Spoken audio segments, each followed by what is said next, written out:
and Kamala Harris in Philadelphia on ABC. But all of a sudden, the Harris campaign is trying to change the agreed upon rules, saying that she wants the microphones to be hot and she wants to have her notes with her. This coming on the same day that Donald Trump picked up another stunning endorsement, this time coming from former Democratic Congresswoman Tulsi Gabbard. We'll have more on what this could mean for the race and where the Trump campaign might deploy Gabbard coming up. Plus, it's now been 37 days since Vice President Kamala Harris climbed to the top of the Democratic ticket, and we have yet to hear from her on what she plans to do if elected into the White House. But remember this? President, there's been a lot of questions about when you're going to sit down for your first interview since being the nominee. I've talked to my team. I want us to get an interview scheduled before the end of the month. Well, we are in the final week of August. Saturday is the 31st, and there is yet to be any form of sit-down interview or meaningful time with the press. It is being reported she will be sitting down with her running mate for a joint interview sometime this week. Her senior advisor saying she will hold true to her word and do an interview before the end of the month. But she's got to do it. We will wait for that. But she is set to start a bus tour through Battleground, Georgia tomorrow. I predict Jen Psaki Friday night. Yep. Like late. Oh, yeah. 11 p.m. After 11, yeah. You absolutely. See that? Yeah. And while President Biden vacations at the beach in Delaware again, Donald Trump was at Arlington yesterday. The contrast could not be more clear.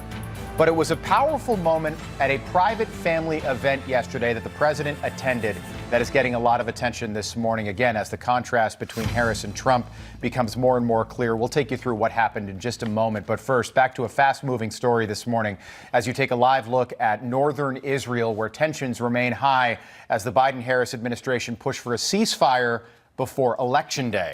Yeah, Newsmax foreign correspondent Daniel Cohen live in Israel with the details. Daniel, good morning to you. Rob, Charlotte, good morning. Israeli negotiators left Cairo after Hamas rejected the latest proposal. A spokesman for Hamas came out saying, and I'll quote here, U.S. talk of imminent ceasefire deal is false and serves election purposes. That suggests the White House is under pressure to bring about a pause because of the damage the support for Israel is causing in the Democrat Party. Mediators are reportedly setting aside now the thorniest issue, which is Israel's presence in Gaza. They're trying to find common ground on some of the other matters, possibly first. Israel says it must keep troops on the Philadelphia corridor along the Egyptian border and the Netzarim corridor to keep the terrorists from smuggling in weapons and reforming. The White House says the cross-border warfare over the weekend has not affected negotiations. No, there was not an impact on the talks in Cairo, and we're certainly glad to see that. The working groups are now meeting and talking, and so there continues to be progress. Our team on the ground continues to describe the talks as constructive. Israel has reportedly agreed in phase one to release up to 1,000 prisoners, many hardened terrorists who have carried out violent attacks against Jews, in exchange for around 3 dozen Israeli hostages who are still alive in Gaza. Hamas is demanding a full withdrawal of Israeli forces and a permanent ceasefire, not a temporary 6-week pause in fighting, which is now on the table. The White House says negotiations will continue in working group level to iron out specific issues of timing and mechanics. Rob and Charlotte, the possible wild card here is Iran. On Monday, John Kirby said that the Islamic Republic is, quote, postured and prepared to strike the Jewish state. That coming on the heels of Israel thwarting a major attack from Hezbollah on Sunday. Rob, Charlotte, back to you. As predicted on this network by General Blaine Holt a couple of weeks ago. Daniel Cohen, thank you. We'll check back in with Daniel in just a little bit. For analysis, I want to welcome in the former Undersecretary of Defense and former Secretary of Veterans Affairs, Robert Wilkie. Mr. Secretary, great to be back with you. So I think it's pretty darn clear that Israel's going to do whatever they feel necessary to defend themselves. But what does that mean for everything else happening in the Middle East right now? Well, let me go back to something that you reported. I mean, Hamas is right. This is another Biden election year gambit to save Kamala Harris in Michigan. The negotiations have absolutely no relevance when it comes to Israel's national security. I also think that what you saw in Lebanon and parts of Syria yesterday is what we will be seeing for the next few months. Remember, Hezbollah has thousands of rockets. It has 50,000 fighters. What the Israelis did yesterday in striking preemptively over a range of 300 targets is their first real attempt to destroy a Hezbollah and turn the might of the IDF on them. That's where Iran's gambit is. Iran's already proven that it can't really harm Israel from Iran. Its attacks were failures. And now we have the spectacle of Hezbollah taking out a chicken coop after the Israelis destroyed hundreds of its fighters and thousands of its rockets. So that's really where the focus is going to be right now, because Hezbollah is a much greater threat to Israel than Hamas ever has been. So yesterday, Air Force General C.Q. Brown said that the risk of a broader war has eased a bit since this exchange between Israel and Hezbollah. Do you believe that? No, I don't. I do think that Israel will continue to press Hezbollah. I think this is something this White House refuses to understand, if it understands it at all. This is, and I hate to use the term existential because it's overused, this is an existential threat to the Israeli state. They are surrounded by Sharia-obsessed fanatics led by the Iranians. In the end, it will have to be Iran in the crosshairs. And what this administration has done, just look at its rhetoric. It says we're here to defend Israel. Well, that's a very different prospect from saying we're here to deter Iran or to destroy Iran's capability to create havoc throughout the region. And again, in tandem with China and with Russia, the bottom line is we have three states who, in the end, Israel is sort of small potatoes. Right. They want us. They want to destroy the U.S.-led world order. They consider us to be the greatest obstacle to their ascendancy. Yeah. And that's the kind of hard politics that Harris and Biden have never understood. Yeah. They don't know how to respond to it. And because of what we saw in Afghanistan, this has led to these catastrophes all across the globe. And I'll say one last thing. It's really farcical for Kirby to make the statements that he continues to make. I mean, this is a man who said just yesterday that there was no chaos in the Afghanistan withdrawal as people were falling out of the wheel wells of American aircraft desperately trying to get away from the Taliban. And 13 young Americans died because this administration told the troops on the ground you can't fire at prospective terrorists, even when you have them in your sights. I know, Mr. Secretary, I'm sure our control room right now is scrambling to get that video, but that a metaphor for the entirety of the Biden-Harris, now Harris-Biden administration.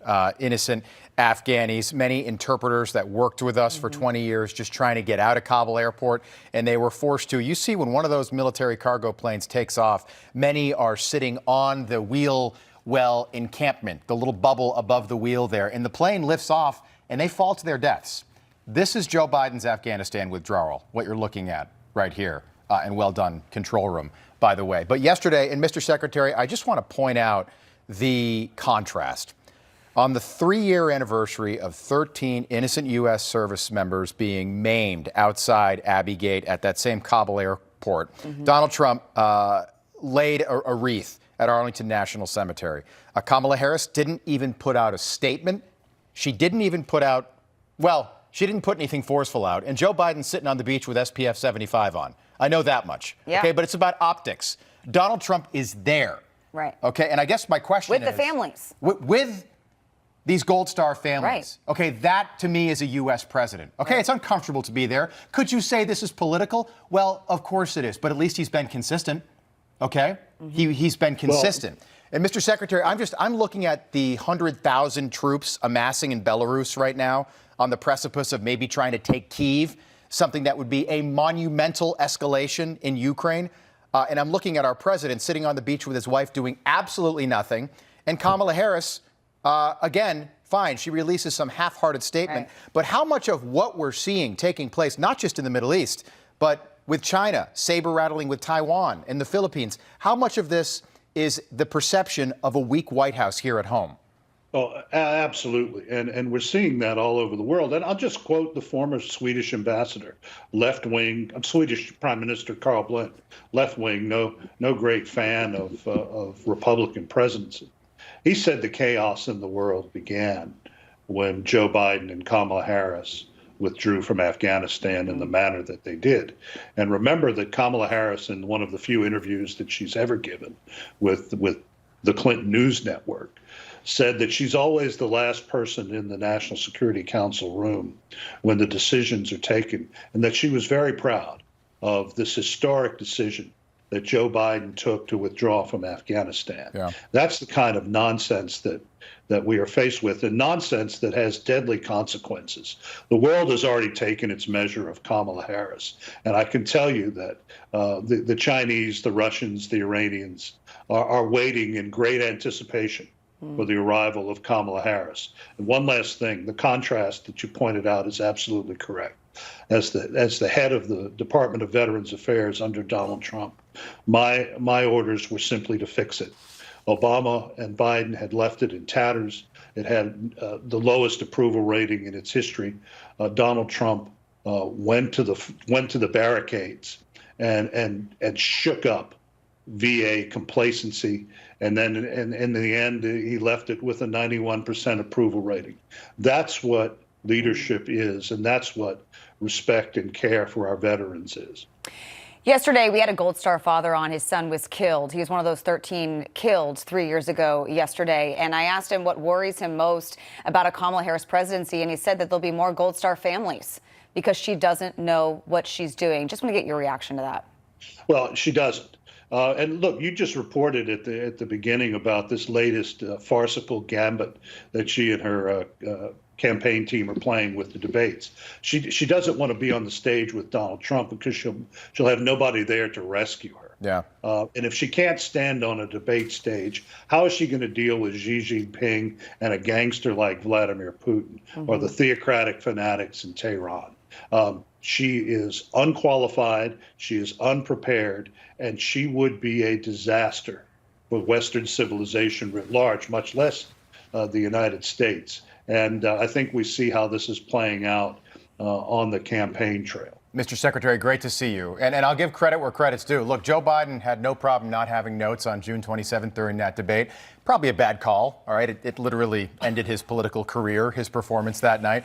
Kamala says she wants notes. Kamala Harris is 59 years old. You can't go out there without notes and debate your political opponent, who's Trump also an doesn't need American. notes. You make a great point. Good luck on the world stage dealing with Xi Jinping and Vladimir Putin and others. Mr. Secretary, great to see you again this morning. Thanks for being with us.